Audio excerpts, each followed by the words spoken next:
സംസ്ഥാന സ്കൂൾ കലോത്സവവുമായി ബന്ധപ്പെട്ട വാർത്താ അവതരണത്തിൽ ദ്വയാർത്ഥ പ്രയോഗം നടത്തിയതിൽ റിപ്പോർട്ടർ ടിവിക്കെതിരെ ബാലാവകാശ കമ്മീഷൻ കേസെടുത്തു. ചാനലിന്റെ അവതാരകൻ ഡോക്ടർ അരുൺകുമാറിനെതിരെയാണ് കേസെടുത്തത്. Commission chairperson KV Manoj Kumar സ്വമേധയാ കേസെടുക്കുകയായിരുന്നു. തിരുവനന്തപുരത്ത് നടന്ന 63ാമത് കലോത്സവത്തിൽ പങ്കെടുത്ത ഒപ്പന സംഘത്തിലെ മണവാട്ടിയോട് പ്രണയം തോന്നുന്ന റിപ്പോർട്ടർ എന്ന ഉള്ളടക്കത്തോടെയാണ് റിപ്പോർട്ടർ TV വീഡിയോ സ്റ്റോറി ചെയ്തത്. മണവാട്ടിയായി വേഷമിട്ട കുട്ടിയോട് ചാനലിലെ റിപ്പോർട്ടർ ഷഹബാസ് നടത്തുന്ന സംഭാഷണത്തിലാണ് ദ്വയാർത്ഥ പ്രയോഗം.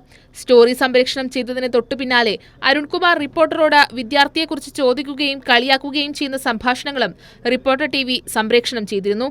ചാനൽ അവതാരകൻ ഡോക്ടർ അരുൺകുമാർ സഭ്യമല്ലാത്ത ഭാഷയിൽ ദ്വയാർത്ഥപ്രയോഗം നടത്തിയെന്നാണ് കമ്മീഷൻ കണ്ടെത്തൽ. ചാനൽ റിപ്പോർട്ടിംഗിനെതിരെ രൂക്ഷ വിമർശനമാണ് സമൂഹമാധ്യമങ്ങളിൽ ഉയരുന്നത്. സംഭവവുമായി ബന്ധപ്പെട്ട് റിപ്പോർട്ടർ TV മേധാവിയിൽ നിന്നും തിരുവനന്തപുരം ജില്ലാ പോലീസ് മേധാവിയിൽ നിന്നും കമ്മീഷൻ അടിയന്തര റിപ്പോർട്ട് തേടിയിട്ടുണ്ട്. കൈരളി ന്യൂസ്, തിരുവനന്തപുരം.